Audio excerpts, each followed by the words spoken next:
Attendez, Rav Pinson, attendez une seconde. Ah, d'accord. Euh,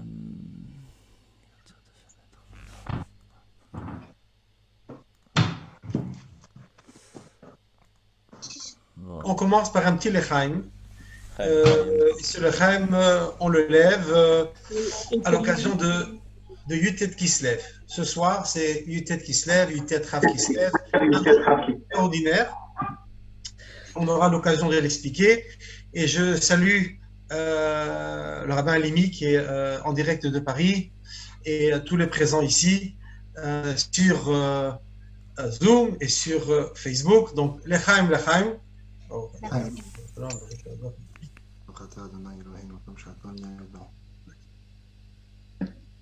alors, vous savez que Yutet Kislev s'appelle Rosh Hashanah. Vous allez me dire, c'est quoi Rosh Hashanah? On sait que Rosh Hashanah, c'est le mois de Tishri, c'est avant Kippour, c'est avant Sukkot. Mais il y a différents Rosh Hashanah. Ce soir, aujourd'hui, c'est Rosh Hashanah de la Chassidut, c'est-à-dire c'est Rosh Hashanah de la partie spirituelle profonde, l'essence du monde. Ah, et on va expliquer dans quelques instants que signifie l'essence du monde. Mais tout d'abord, je voudrais vous dire que dans la paracha de cette semaine, Yaakov envoie des anges à la rencontre de son frère Esav. Et Rachid nous dit qu'il a envoyé des anges, Malachim Mamash, vraiment des anges. Ce n'étaient pas des messagers, c'était des anges. Et le Magui de Mézérich, le maître du Balatania, puisque Yutet qui se lève, c'est le jour de la libération de Rabbi Shimon Zalman de Liadi des prisons russes, des prisons du Tsar. Et ce jour de Yutet qui se lève, c'est le jour du Yortzeit, l'anniversaire du décès de la Histalko du Magui de Mézérich, son maître. Et son maître dit, Malachi Mamash a envoyé le Mamash, la partie tangible, la partie palpable de l'ange, c'est-à-dire tel que l'ange s'habille dans ce monde-ci. Mais l'essence de l'ange, la partie spirituelle de l'ange, Yaakov Avinu ne l'a pas envoyé à son frère Esav. Et le Magui de Mézérich explique cette idée-là, qui est encore plus expliquée par son élève, c'est que notre âme divine descend sur terre, c'est notre ange. Nous recevons cette âme divine. Mais il faut savoir que le juif doit travailler, il vit dans la société, il vit dans un monde physique, mais il doit savoir qu'il ne doit pas s'investir complètement avec toutes ses forces de l'âme dans son travail. Donc, l'essence, la partie spirituelle de son âme, il doit la garder pour étudier la Torah, pour suivre les mitzvot, pour faire les mitzvot. Ce n'est que la partie spirituelle, la partie périphérique de l'âme, la partie de l'âme qui doit s'intégrer dans un corps. Cette partie-là, c'est vrai, elle doit s'investir dans le monde pour travailler, pour manger, pour dormir. Mais les forces essentielles, la volonté de l'être humain doit être investie surtout dans le spirituel. Donc, il y a le mamash, il y a la partie palpable, la partie périphérique, la partie matérielle. Ça, c'est une chose. Mais la partie spirituelle, le sechel, c'est-à-dire le niveau intellectuel et le regesh et le sentiment que nous avons, ça, il faut le garder bien au chaud pour l'étude de la Torah et des mitzvot. Alors, après cette introduction, je crois qu'on va présenter un petit film sur Yutet Kislev, un petit peu un film qui va retracer l'histoire de Yutet Kislev. Yutet Kislev, le 19 du mois de Kislev. C'est en l'automne 1798-1798 que le Rabbi Shneur Zalman fut arrêté, accusé d'avoir menacé l'autorité impériale du Tsar de par ses enseignements et ses activités. Il fut alors emprisonné dans une forteresse située sur une île de la Neva, à Pétersbourg. Au cours de ses interrogatoires, il fut obligé de présenter au ministre du Tsar les principes de base du judaïsme et d'expliquer divers aspects de la philosophie et de la pratique chassidique. C'est au bout de 53 jours qu'il fut disculpé de toutes les accusations et libéré. Rabbi Schneur Zalman vit dans ces événements un reflet de ce qui se passait là-haut. Il considérait que son arrestation n'était que l'écho terrestre d'un acte d'accusation divin contre la révélation par lui des secrets les plus intimes de la Torah. Il vit alors sa libération comme signifiant sa victoire devant le tribunal céleste, et à la suite de sa libération du 19 Kislev, il redoubla d'efforts, diffusa ses enseignements sur une échelle beaucoup plus large, avec des explications encore plus détaillées et plus terre-à-terre qu'auparavant, grâce au livre du Tanya. Le 19 du mois de Kislev, 53 jours après son arrestation, alors que l'on annonce au Rabbi Schneur Zalman qu'il a été reconnu innocent des crimes dont on l'accusait, il est libre. Depuis, le 19 Kislev est une grande fête chassidique.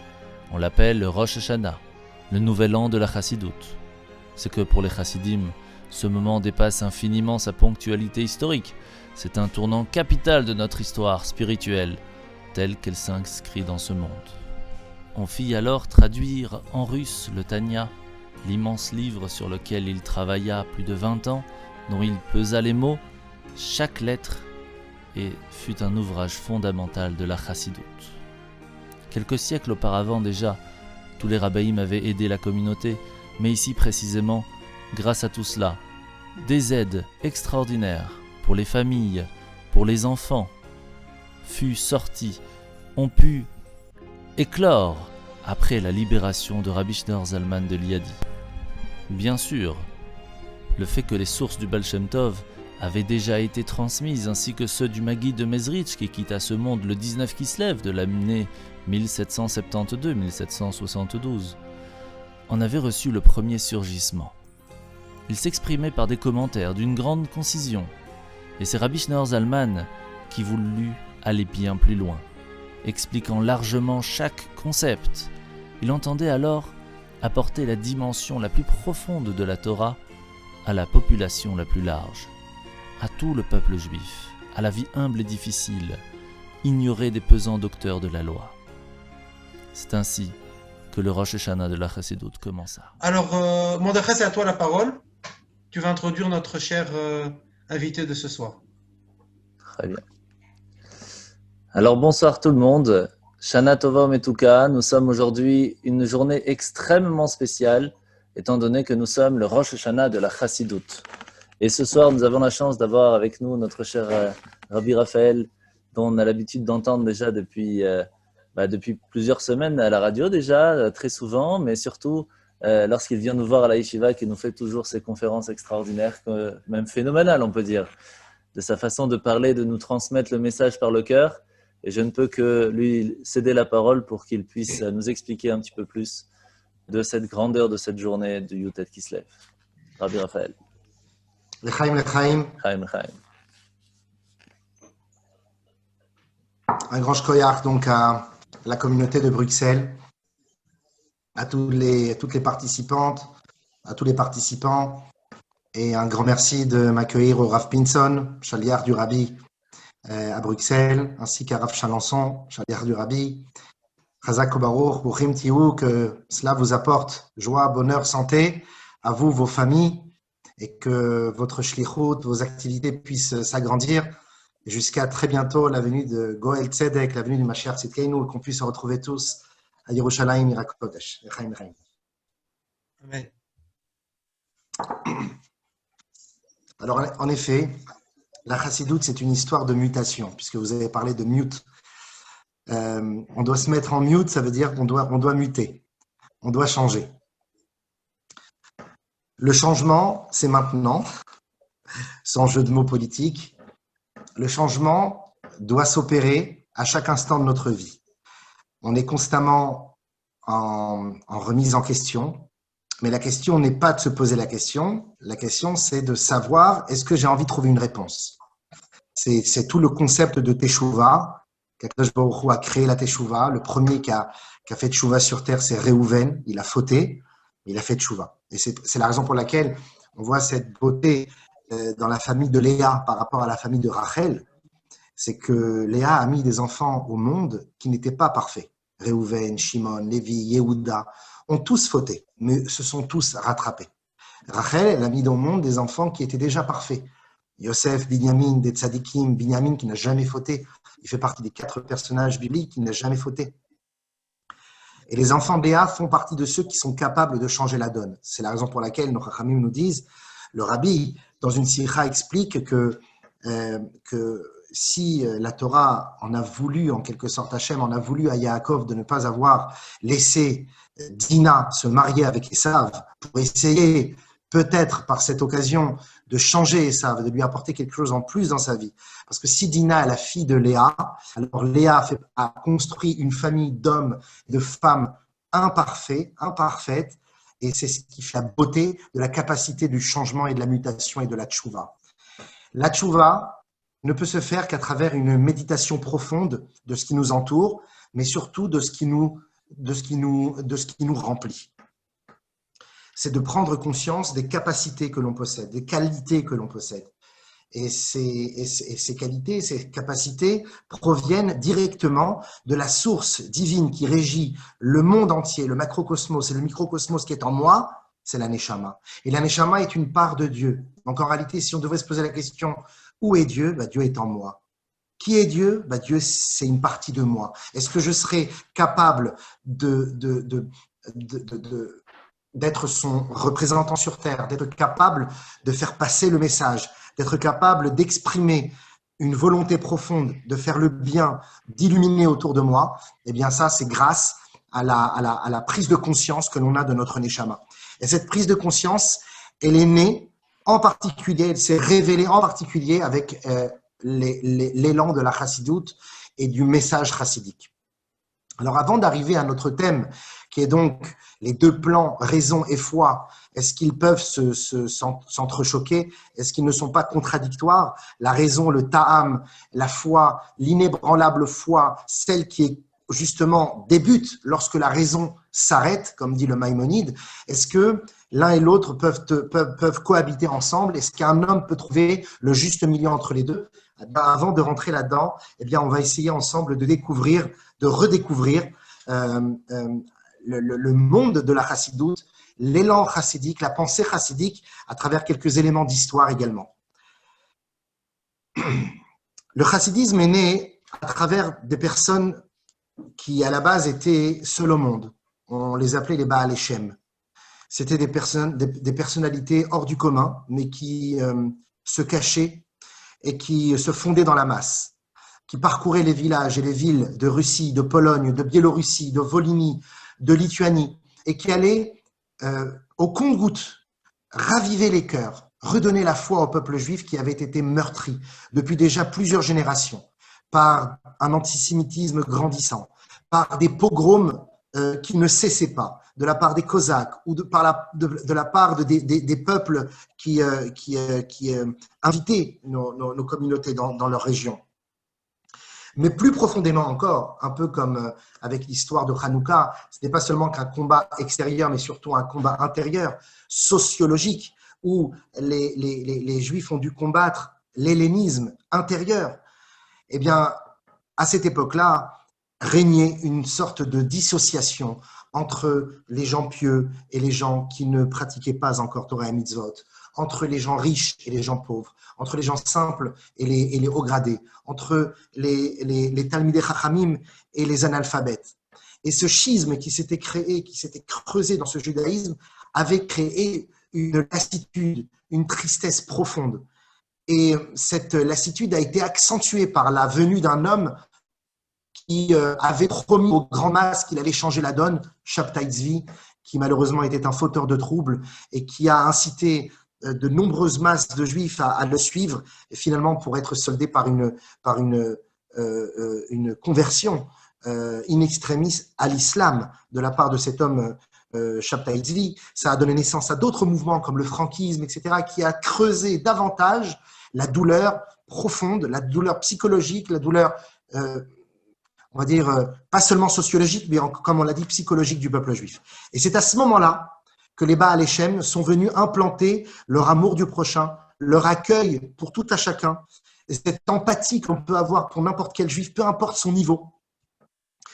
Des éléments qui en réalité découlent directement de la Kabbale, du Harizal, du Ramak, Rabbi Moshe Cordovero, sur lequel on dit que le Harizal, lorsqu'il a suivi son cercueil lors de sa Levaya, il a vu deux lumières s'échapper du cercueil, deux lumières il était le seul à pouvoir les percevoir, et il a dit que cela n'arrive qu'à une seule personne ou à deux personnes en chaque génération, et cela c'est parce que Rabbi Moshe Cordovero avait donné cet enseignement d'aimer tout homme, toute personne, peu importe son niveau, et au contraire, dans l'au-delà, comme disait Rabbi Eliezer à son père Rabbi Shimon Bar Yochai, après avoir connu une élévation dans les mondes de l'au-delà, les tzadikim là-haut sont considérés parfois comme des réchaïm, et les réchaïm d'en bas, eh bien là-haut, sont considérés comme des tzadikim, parce qu'on ne connaît pas la valeur des gens profondément, et ça, il n'y a que Dieu qui le connaît.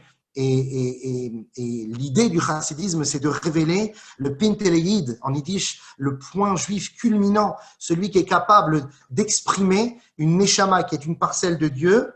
Et comme Dieu est inséparable, on ne peut pas séparer Dieu en plusieurs parties, donc il y a tout Dieu en chacun de nous. Et cette révélation s'est intensifiée encore plus avec l'arrivée d'un Baal Shem particulier, le Baal Shem Tov.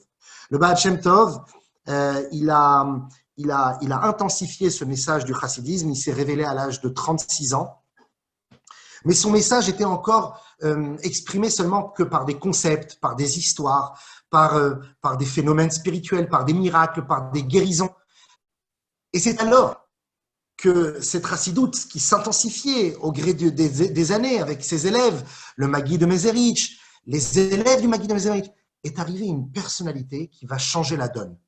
Un personnage hors du commun, le jeune Shneor Zalman de Liadi, qui habitait à l'époque à Yozna, que l'on surnomme le Admour Hazaken, le premier fondateur du chassidisme Chabad, l'auteur du Tanya et du Shulchan Aruch, surnommé le Rav. Même dans le monde lituanien, on étudie son Shulchan Aruch, le Shulchan Aruch Harav. Dans le Mishnah Bura, on l'appelle le Graz Gaon Rabbeinu Zalman.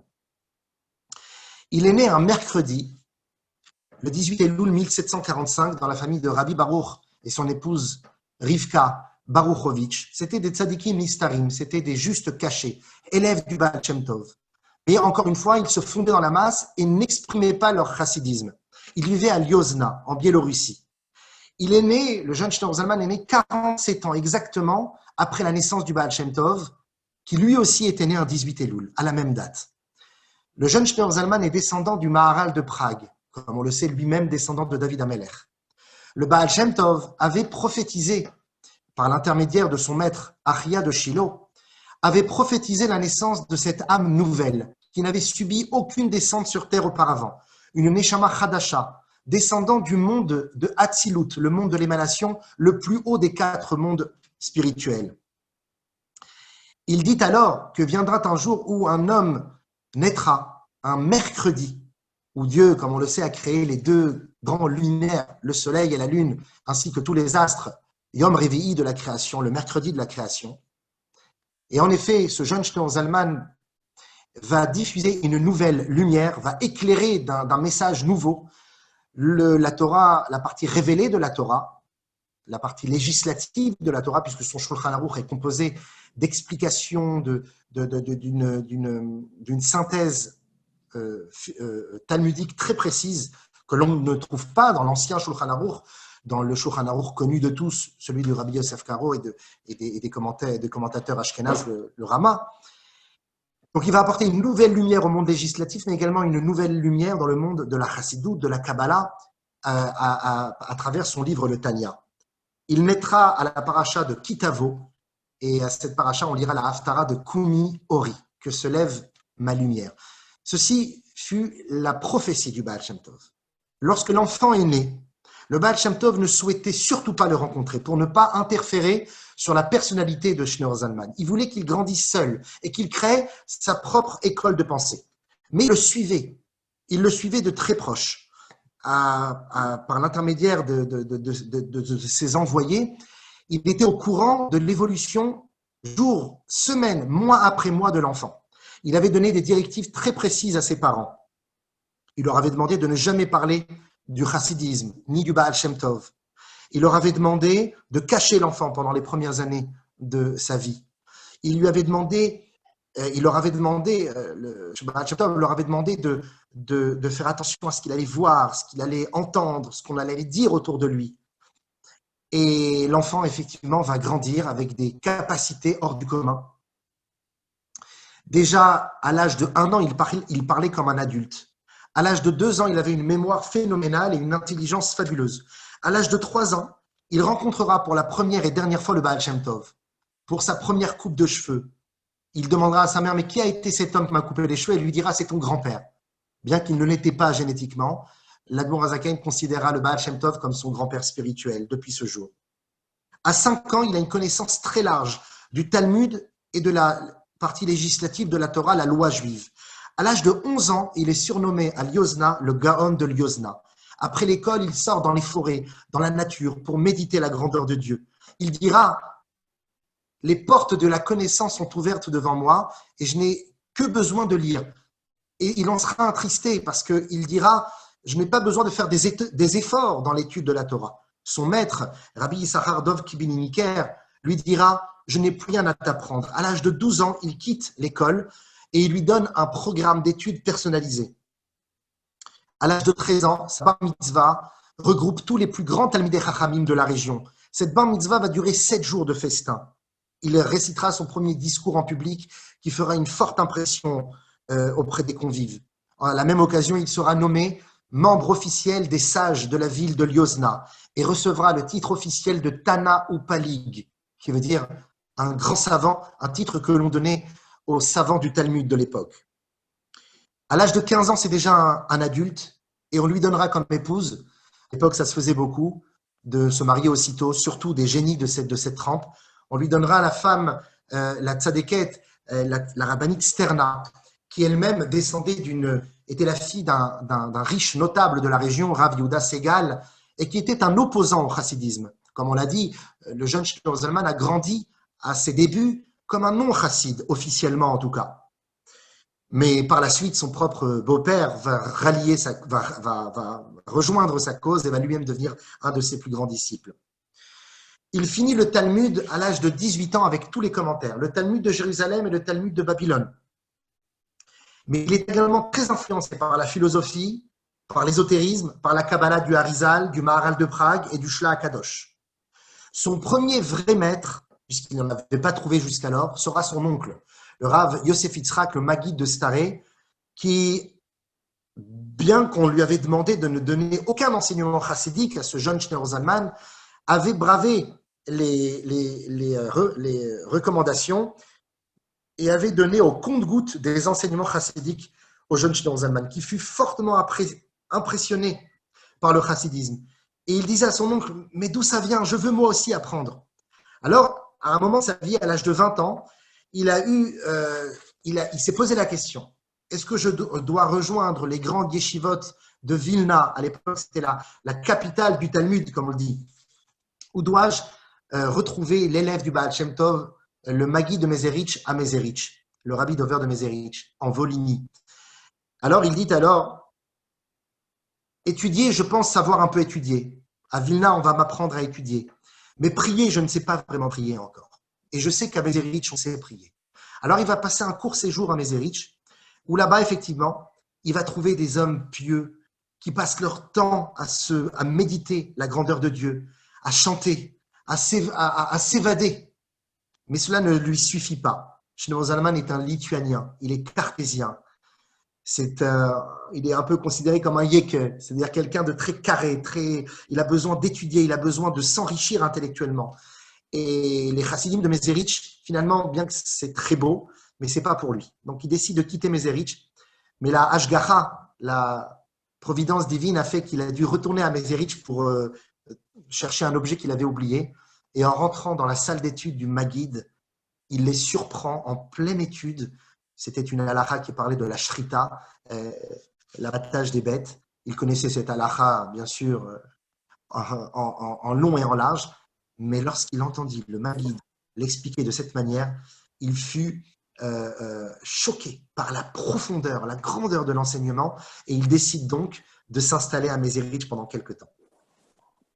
Après plusieurs mois, le Maguide le fait appeler dans son bureau et lui dit « En fait, Shneor, tu n'es pas ce que tu crois. Tu n'es pas seulement qu'un génie, parce que des génies, il y en a beaucoup en Europe de l'Est à l'époque. Tu es bien plus que cela. Tu as une mission sur Terre. Et il lui révèle ce que le Baal Shem Tov avait prévu pour lui 47 ans plus tôt, 30 ans plus tôt plus exactement, avec cette fameuse prophétie, celle de dévoiler une autre facette du chassidisme, la forme intellectualisée, la forme philosophique, la forme adaptée à l'intelligence intelligible de la chassidoute.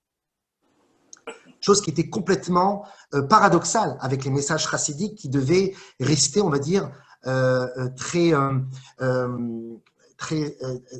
pas encore palpables. Ça devait rester des enseignements, des concepts parfois très éloignés de la conscience, plutôt qui touchaient les cœurs, sans véritablement les comprendre.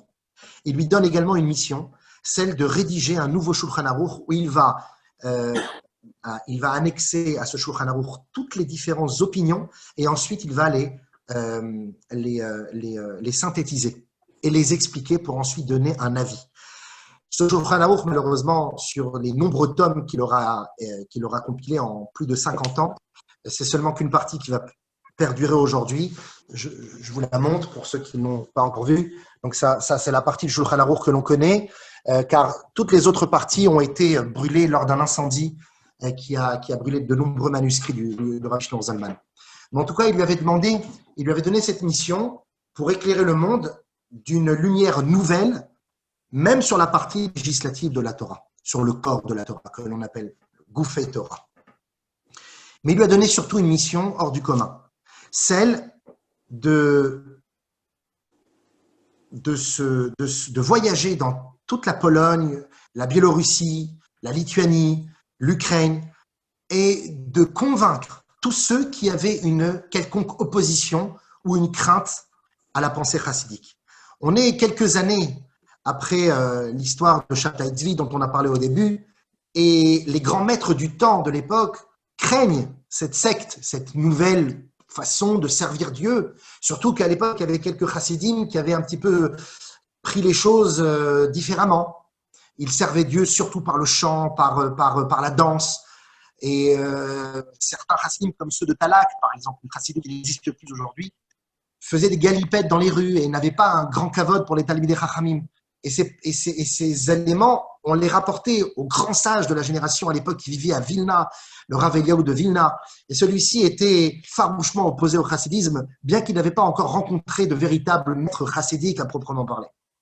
Et donc, sa mission au jeune Shlomo Zalman, il avait 20 ans à l'époque, c'était de rencontrer des talmidei chachamim et de leur prouver qu'il n'y avait pas de contradiction avec la Torah. Malheureusement, Shlomo Zalman n'a jamais pu rencontrer, bien qu'il l'a essayé plusieurs fois, il n'a jamais pu rencontrer le Gaon de Vilna. Mais Baruch Hashem, il a rencontré son élève et remplaçant, le Rav Chaim de Volojine, que l'on appelle le Voligénère. Le Rav Chaim de Volojine a pu rencontrer l'Admour Hazaken et ensemble, ils ont parlé de Torah longuement. Et c'est à cette occasion où l'Admour Hazaken a dit, en rencontrant le Rav Chaim de Volojine, je me suis rendu compte que les opposants au chassidisme sont aussi des tzadikim. Et le Rav Chaim de Volojine me répondre, en vous rencontrant, j'ai su aussi que les chassidim sont des géonim, sont des génies. Et c'est alors que s'est créée cette forme de paix entre le chassidisme et les opposants à la chassidoute. Mais l'opposition n'était pas encore totalement terminée. Sa mission, c'est de révéler la forme intellectuelle de la Torah, et l'opposition la plus forte viendra en réalité de l'intérieur. Non pas de la part des chassidim, mais plutôt de l'intérieur, c'est-à-dire du ciel même. Dans le ciel, on en veut aux jeunes Shlomo Zalman qui diffusent une chassidoute bien trop démocratisée, bien trop désacralisée. Il est capable de prendre les parties les plus infiniment complexes de la Torah et de les expliquer avec une facilité telle que cela ne peut convenir à la grandeur de ce message qu'est la Kabbalah. Il dira, le peuple juif est malade, il a besoin de quelque chose, d'un médicament que jusqu'alors on n'avait pas. Il donne l'exemple d'un petit prince qui est malade, pour lequel on ne trouve aucun remède. Et le seul remède qu'on lui donne, c'est le joyau du roi, qui est son couronne du roi. Mais on ne peut donner le joyau tel quel. La Kabbalah ne peut être le sod, le secret, la cinquième partie du Pardes, c'est-à-dire de toutes les parties de la Torah, la partie la plus profonde, ne peut être avalée par le peuple juif qui est malade. Alors il va falloir la broyer, ce joyau, le broyer, le liquéfier et le donner à boire à l'enfant. Et même si une seule goutte rentre, ça guérira le peuple.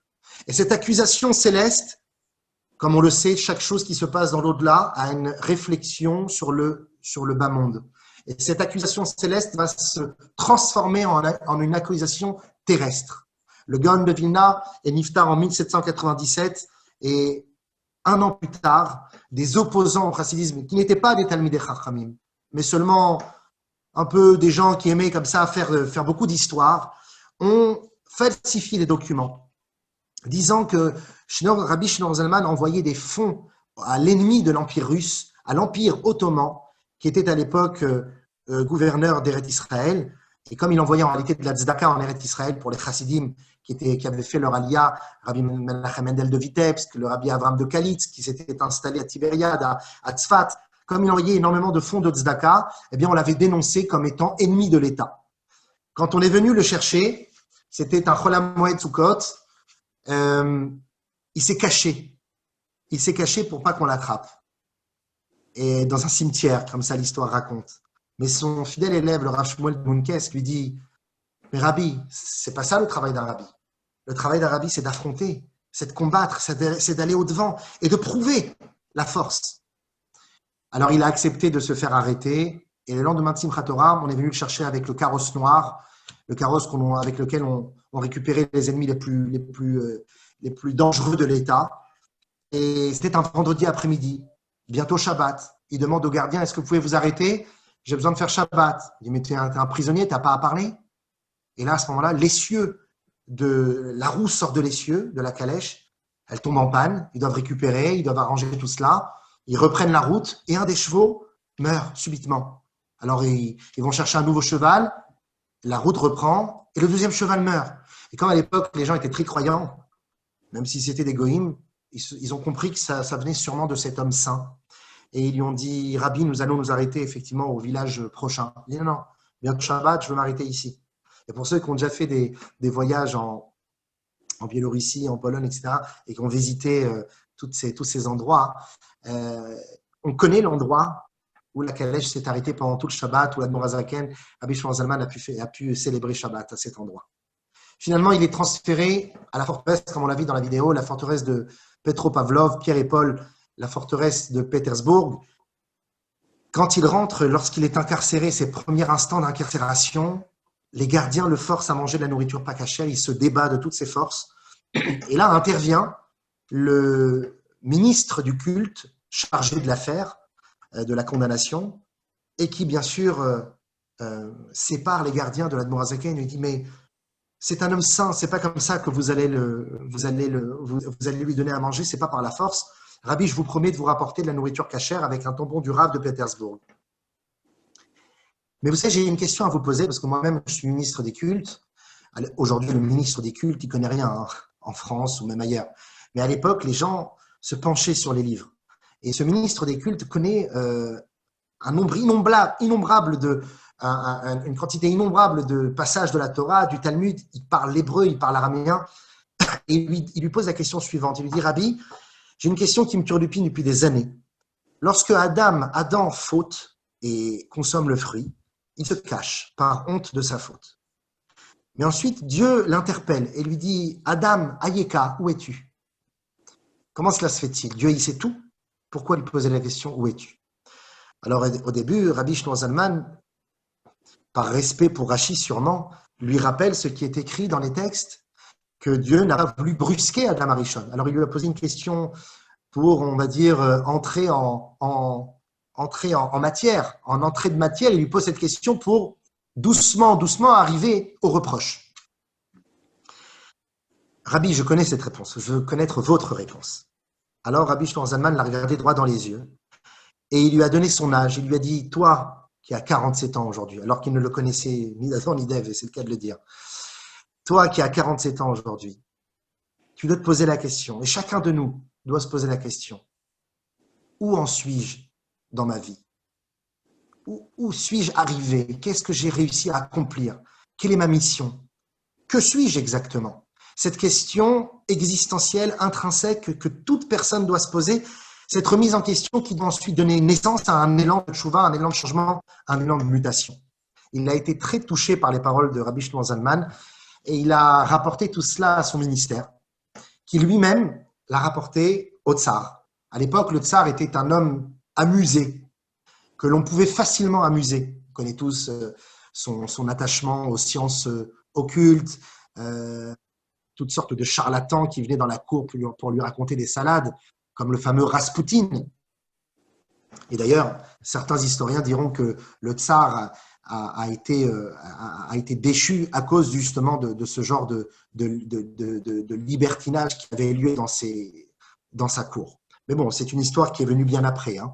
En tout cas, le tsar était intéressé de rencontrer le Rabbi Shlomo Zalman, et comme il était en pleine incarcération, en plein procès, il a dû se dissimuler. Donc, il s'est déguisé en valet de chambre, poussant un chariot pour lui apporter sa nourriture. Il se camoufle, il camoufle son visage. À l'époque, il n'y avait pas vraiment de photos, donc c'est plutôt des peintures. On ne pouvait pas reconnaître le tsar. Et en rentrant dans la pièce, Rabbi Shlomo Zalman se lève de toute sa hauteur et récite la bénédiction que l'on récite devant des rois. Mais comment l'a-t-il démasqué? Et il lui dit que la royauté céleste se reflète sur le visage des rois terrestres. Parce que tout ce qui est en bas est en réalité le reflet de ce qui est en haut. Et d'ailleurs, à cette occasion, on peut raconter également l'anecdote suivante, c'est que les gardiens aimaient exaspérer Rabbi Shlomo Zalman. Ils avaient calfeutré ses fenêtres pendant plusieurs jours, ne lui donnant pas l'information du jour et de la nuit. Ils ne savaient pas où on en était. Et un jour, pour se moquer de lui, ils lui ont dit « Mais Rabbi, vous voulez savoir quelle heure il est? Il est 2 heures du matin. » Et Shlomo Zalman de leur répondre « Vous êtes des menteurs, il est 14h02 de l'après-midi. » Quand ils ont su ça, ils l'ont raconté au ministère, enfin au ministre des cultes, qui lui-même est venu poser la question au Rabbi « Mais comment le saviez-vous » Et il a expliqué que toutes les heures cosmiques sont reliées directement à une des combinaisons du nom de Dieu. Et comme il connaît les combinaisons du nom d'Hachem, alors il est capable de connaître le temps. On voit ici la grandeur de ce maître. Mais une des histoires les plus marquantes qui prouve encore une fois ce lien et cette union entre la foi et la raison, la foi du chassidisme et la raison de la chassidout Chabad, c'est lorsque Shlomo Zalman est déplacé pour une session d'interrogatoire où il va évidemment bousculer tous ces agents interrogateurs et leur prouver la grandeur du judaïsme et la grandeur de la chassidoute. Il est cité, j'en suis sûr que le Rav Pinson et Rav Mordechai pourront vous remettre ces documents que l'on trouve facilement aujourd'hui sur Internet, toutes les questions qui ont été posées au Rabbi Shlomo Zalman et toutes les réponses qu'il a apportées. En tout cas, une des sessions devait se passer dans un autre endroit, donc ils l'ont déplacé en prenant une barque, puisque comme l'a raconté dans la vidéo le Rav Mordechai, c'était sur la forteresse se trouvait sur la Nieva, donc une sorte d'île, puisque la forteresse était comme un peu la prison d'Alcatraz. Hein. Et ils l'ont donc transféré sur une barque d'un bout à l'autre de la forteresse. Et c'était un samedi soir. Rabbi Shlomo Zalman voulait réciter la bénédiction sur la lune. Il sortait très rarement, voire pas du tout. Donc c'était l'occasion de faire cette mitzvah. Il demande gentiment au commandant de la barre: est-ce que vous pouvez vous arrêter juste 5 minutes pour que je puisse réciter la bénédiction? Mais tu es un prisonnier, tu n'as rien à demander, encore une fois. Et là, Rabbi Shlomo Zalman ferme les yeux et la barque s'arrête, s'immobilise, comme cloué à la surface de l'eau. Ils ont tout essayé, mais ça ne bougeait pas. Il a pu réciter les premières bénédictions sur la lune, mais ensuite s'est arrêté. Et en s'arrêtant, il n'a pas continué le passage, mais en s'arrêtant, la barque a repris son cours. Et là, Rabbi Shlomo Zalman a reposé la question au commandant de la barque, au capitaine. Il lui a dit: cette fois-ci, est-ce que tu accepterais de toi-même d'arrêter la barque pour que je puisse réciter la bénédiction? Le capitaine, là, cette fois-ci, avait bien compris qu'il avait affaire à un homme d'outre-monde. Et il lui a dit: d'accord, à une condition, Rabbi, est-ce que vous pouvez m'écrire une bénédiction? Et Rabbi Shlomo Zalman lui a écrit une bénédiction sur un bout de papier Et ce bout de papier est resté en sa possession dans un médaillon où on raconte de père en fils. Cette famille est devenue immensément riche grâce à cette bénédiction. D'ailleurs, le Rav Dov Zev de Yekaterinoslav a vu déjà ce médaillon de ses propres yeux. Et la famille immensément riche. Mais ça, c'était la parenthèse à notre anecdote. L'anecdote, en réalité, c'est l'enseignement qui en découle, qui est intéressant. Si Rabbi Shneur Zalman était capable de tout savoir, de tout pouvoir, puisque c'était un tzaddik qui avait des capacités, qui avait donc la main d'Hachem pour faire des miracles. Alors pourquoi ne pas avoir stoppé la barque comme il a fait au début et s'en tenir à cela et faire sa bénédiction? Pourquoi avoir repris les voies naturelles et ensuite avoir demandé explicitement au capitaine s'il voulait maintenant à présent de lui-même lui laisser faire la bénédiction? Parce qu'il n'y a pas plus beau que les miracles. On attend tous le miracle. On attend tous qu'une main céleste et providentielle vienne nous sortir la tête de l'eau. Mais il n'y a pas, en réalité, il n'y a pas plus fort que l'effort personnel. Le Fum Tsahara Agra, Kadosh Baruch Hu récompense selon le niveau de l'effort. Un enfant qui rapporte un 5 sur 10 alors qu'il a l'habitude de rapporter des 0 sur 10 sera chéri bien plus par Akadosh Baruch Hu par rapport à un enfant qui a l'habitude de rapporter toujours des 10 et que cette semaine il a apporté un 8 sur 10. Parce que le premier a fait un effort, le premier a réussi à se surpasser. L'effort passe par les voies naturelles. L'effort, c'est de faire face à ce que l'on est, de ne pas avoir honte d'être un Réhouven ou un Shimon ou un Yehuda rempli de défauts, mais capable de s'arranger. Imparfait, mais capable de se parfaire. C'est pour ça qu'Hachem dit Venatati, Beneichem, Venatati, comment c'est écrit Mehalchim ben Omdim Aele. J'ai placé des marcheurs parmi ceux qui ne font que se tenir.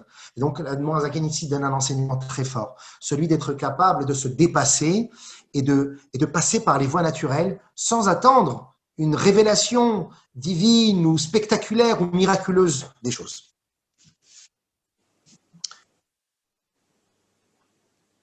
Pour terminer, et pour nous diriger vers la conclusion du thème de ce soir, c'est important de rappeler que cette accusation terrestre, cette accusation humaine, cette dénonciation de la part des opposants au chassidisme, comme l'a dit lui-même Rabbi Shneur Zalman, n'est que le reflet d'une dénonciation céleste. Car en effet, révéler les messages de la Kabbalah, même s'ils sont liquéfiés, même s'ils sont adaptés à travers les messages de la chassidoute, les révéler de cette manière, avec autant de simplicité, avec autant de philosophie, avec autant de légèreté, avec autant qui est capable d'imprégner tout homme et toute femme, même un enfant pourrait comprendre le Tanya, eh bien cette manière de l'adapter, c'est braver l'ordre divin, le décret divin, un peu comme au temps du Matan Torah, où avant le don de la Torah, Dieu avait décrété que les éléments spirituels ne peuvent pas descendre sur terre et les éléments matériels ne peuvent pas s'élever vers le ciel. Il y avait, comme qui dirait, cette xéra, ce décret de distanciation et de séparation et d'opposition du spirituel face au matériel, du corps face à l'âme. Et le Rabbi Shneur Zalman va montrer à tous qu'il n'y a pas en réalité un Yetzer Hara et un Yetzer Tov. Il y a deux âmes, une âme divine et une âme animale. Un combat intérieur avec soi-même, un peu comme un état schizophrénique du juif. Et que si on est capable de réveiller le meilleur de soi, on est capable de réveiller Dieu en nous. Et cette force d'adaptation des messages les plus hauts de la Kabbalah dans une expression claire, dans une expression comme si c'était un coaching thérapeutique, eh bien, c'était d'aller contre, de s'opposer au décret divin, de laisser le matériel au matériel et le spirituel au spirituel. C'est-à-dire que tout ce qui est élevé doit rester en haut et tout ce qui est en bas doit rester en bas. Et je dirais la légende, mais en réalité l'histoire raconte que dans sa prison, quelques jours avant sa libération, deux grands maîtres sont apparus en spectre, en rêve, auprès de Rabbi Shneur Zalman, pour lui dire, c'était ces deux grands maîtres, le Baal Shem Tov et le Maggid de Mezerich, pour lui dire, tu as bravé l'interdit, tu as révélé des choses qu'il ne fallait pas révéler, puisque le chassidisme devait rester comme celui du Baal Shem Tov. Mais toi, tu as pris la prophétie de Baal Shem Tov à la lettre, car on le sait, des années auparavant, le Baal Shem Tov avait eu une élévation spirituelle dans les mondes célestes. Et il avait rencontré l'âme du Mashiach et lui avait demandé « Quand est-ce que tu viendras, Mashiach ?» Et le Mashiach de lui répondre « Lorsque tes enseignements seront révélés à l'extérieur. » Mais le seul et unique qui a pris cet enseignement, cette idée à la lettre, c'est bien le Rabbi Shneur Zalman. Et c'est la raison pour laquelle, aujourd'hui, quand on connaît le mouvement Chabad, comme on le sait, là où il y a Coca-Cola, il y a Chabad. Moi, je dirais l'inverse. Là où il y a Chabad, il y a aussi Coca-Cola aujourd'hui. C'est-à-dire que Chabad, en réalité, tout ce que l'on connaît du mouvement Chabad, tout ce qu'a été le Rabbi, tout ce qu'est le Rabbi de Lubavitch, découle directement et la conséquence directe des messages de révélation, d'expression extrême des messages de la Chassidoute, sans limite. Donc, quand on comprend le Baal Hatanya, on comprend le Rabbi, et on comprend les Shlochim, et on comprend leur action, et on comprend l'amour infini des Shlochim du Rabbi, l'amour infini que l'on retrouve dans le monde Chabad, dans le monde de la Chassidoute, de manière générale, mais encore davantage dans le monde Chabad. Eh bien, ce décret céleste qui avait été promulgué donc sur le Admor Hazaken a été finalement annulé. Et on lui a dit, à présent, tu vas non seulement révéler la Chassidoute, mais tu vas même la révéler davantage. Lorsque tes sources seront diffusées tellement à l'extérieur qu'on en trouvera dans les rues, que ça poussera comme des champignons. Et aujourd'hui, mes chers amis, c'est indéniable. Aujourd'hui, le message de la Chassidoute est partout. Vous savez, moi, je suis Chabad, je suis Chassid Chabad, mais j'enseigne aussi dans le monde orthodoxe, comme qui dirait le monde lituanien. Je suis professeur dans des yeshivot et dans des écoles qui ne sont pas Chabad du tout. Et j'étudie avec eux, j'enseigne avec eux. Donc, je m'insuffle de tous ces messages. Je suis capable de prendre un grand plaisir d'étudier un passage du Gaon de Vilna autant que d'étudier un passage du Tanya. Je n'ai aucun problème avec ça. Mais ce que l'on peut remarquer aujourd'hui, et c'est indéniable, c'est que les messages de la Chassidoute, les messages du Tanya, aujourd'hui, ils sont omniprésents. Même ceux qui n'enseignent pas la Chassidoute, dans leur message, dans leur façon d'expliquer les choses, c'est comme des graines qui ont été ensemencées depuis 200 ans et qui aujourd'hui éclorent. Aujourd'hui, les messages de la Chassidoute sont omniprésents. Grâce à qui? Grâce à quoi? Grâce à cette libération qui a eu lieu le 19 Kislev. Et ne pas oublier que des années auparavant, en 1772, lors de la disparition physique de ce monde du Maguide de Mezerich, il fait appeler Rabbi Shlomo Zalman de Liadi à son chevet et lui dit « Mon cher élève, sache qu'aujourd'hui, le jour de ma ptira, le jour de ma disparition, c'est un Yom Tov pour moi. Mais ça sera aussi un Yom Tov pour toi. » Il ne savait pas de quoi il parlait, mais en 1798, il l'a compris. À sa sortie de prison, quelques minutes avant qu'on vienne le chercher pour le libérer, il était en train de méditer par cœur, puisqu'il n'avait pas de livre avec lui, sur le chapitre 55 du Tehillim, verset 19. Pada beshalom nafshi, mon âme est libérée. C'est pas seulement que mon corps, mais mon âme, ma philosophie, mon enseignement. Et on vient le chercher, on lui dit c'est bon, tu peux maintenant sortir de prison et révéler la Chassidoute. Et c'est ce que Rabbi Shlomo Zalman va faire. Il va sillonner les villages. Il va même parfois débattre techniquement pour convaincre les grandes foules. Il va faire quelque chose qui n'avait jamais eu lieu auparavant. Il va dire, celui qui a des questions, celui qui n'est pas d'accord, celui qui pense que c'est encore dangereux, ce message de la Chassidoute, celui qui croit même qu'on devrait remplir son ventre du chasse, du Talmud, et que l'on devrait d'abord être un sachant parfait, un savant parfait de la partie législative, de la partie révélée de la Torah, et seulement après étudier la Chassidoute. Celui qui pense cela, alors que moi je pense l'inverse, que ça doit être en parallèle, qu'on va étudier cela et cela. On doit le faire ensemble, et ensemble ça construit l'homme. Celui qui n'est pas d'accord, eh bien, qui vient me parler. Et il a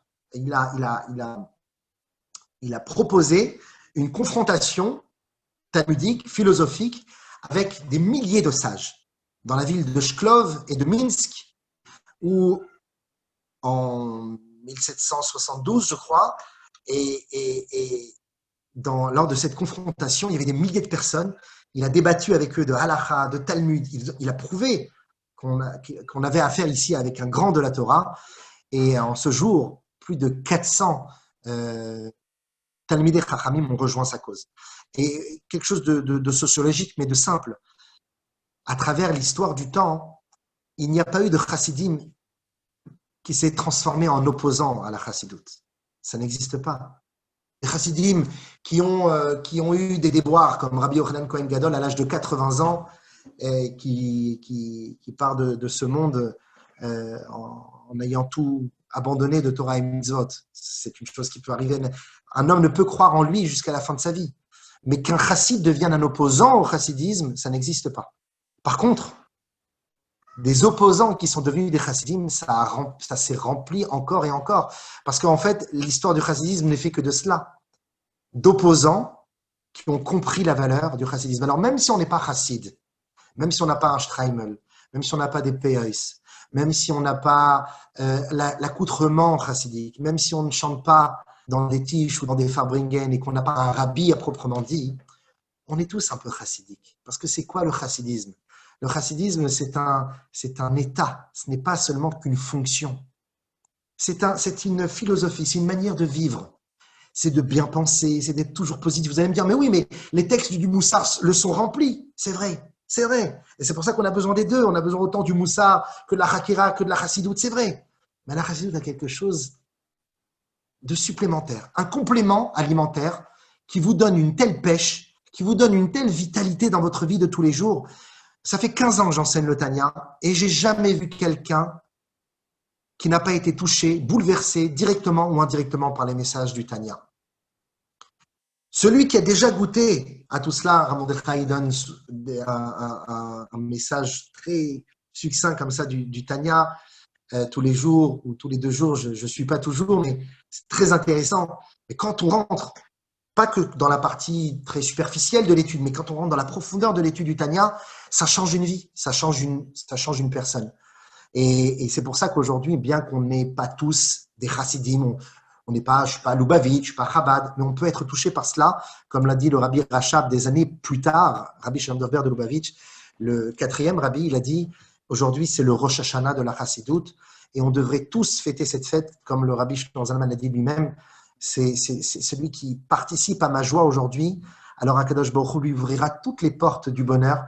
Vous êtes tous et toutes présents ce soir sur ce Zoom pour fêter la Géoula de Rabbi Shlomo Zalman. Même si certains d'entre vous ne sont pas Chabad à proprement dit, c'est pas grave. Ici, vous êtes attachés à quelque chose qui dépasse seulement la fonction ou la couleur de la kippa. C'est la neshama de la chose qui vous intéresse. Et quand on est attaché à cela, alors on reçoit les brachot, les bénédictions de Rabbi Shlomo Zalman et de tous les tzadikim qui l'ont suivi, celle, Bezrat Hashem, de faire éveiller en nous cette volonté profonde, cette neshama, comme on l'a dit au début du cours, celle de pouvoir connecter la raison, le ta'am, le goût, avec la foi, la émouna. La émouna, certes, aveugle, mais toujours avec cette notion de compréhension profonde de Dieu, de savoir que tous les chemins que j'emprunte, que j'accepte avec profondeur et joie, sont remplis d'une logique, d'un ta'am que je ne comprends pas peut-être pour l'instant, mais il y a une raison à tout cela. Kadosh Baruch Hu a tout prévu pour moi. C'est une ashgacha dans tous les domaines et que Bezrat Hashem, par ce mérite-là, on puisse sortir de Galout, nettoyer l'humanité de tous ces maux, les mots du corona ou les mots du terrorisme ou les mots de la haine gratuite, et que tous les peuples s'unissent pour servir Dieu d'une seule et même épaule avec Bezrat Hashem, la venue de Biyat Mashiach Tzidkeinu B'merav Yameinu. Amen. Amen Lachaim, bravo. Shkoyach, merci. Comme disait l'autre, dans ce monde, il y a 2 groupes. Il y a ceux qui sont Chabad et ceux qui sont en devenir Chabad, qui ne sont pas encore. Rabbi Dachai, on va peut-être passer maintenant le chant de la fin, le chant de la gloire, le chant qui a été écrit, a été chanté, a été composé. C'est le chant du Pada Beshalom Nafshi, qui se trouve, comme a dit notre orateur, dans le psaume 55. Et donc, tout de suite, on passe le chant du Pada Beshalom Nafshi. Et il est coutume de le chanter à une tête qui se lève. Alors, l'auteur du Tanya aussi dit qu'il a réussi à faire de ce jour de Yutet qui se lève par ses prières un jour où Akadosh Baruch Hu accède spécifiquement à nos prières. Donc, c'est un moment spécial où on peut demander tout ce qu'on veut et tout ce qu'on souhaite. Voilà, Pada Beshalom Nafshi. C'est parti. Messieurs, dames, j'espère que vous avez profité. Merci d'avoir été avec nous. Un grand merci au Rav Raphaël Halimi encore une fois. Et Rav Pinson, Bevakasha. Très bonne soirée. Et donc, les Shanaba Berushalayim, avec ma chère Tzidkeinu. Excellente soirée et très bonne fête. Et comme c'est un jour spécial, donc on se souhaite Shana Tova. Donc, Shana Tova, dans l'étude de la Chassidut et se rapprocher plus de l'Éternel. Amen. Tout le meilleur. Amen. Et on clôture donc maintenant notre soirée. Et à très bientôt. Shabbat Tov. Côté Yor, bonne santé pour tout le monde, Bezrat Hashem.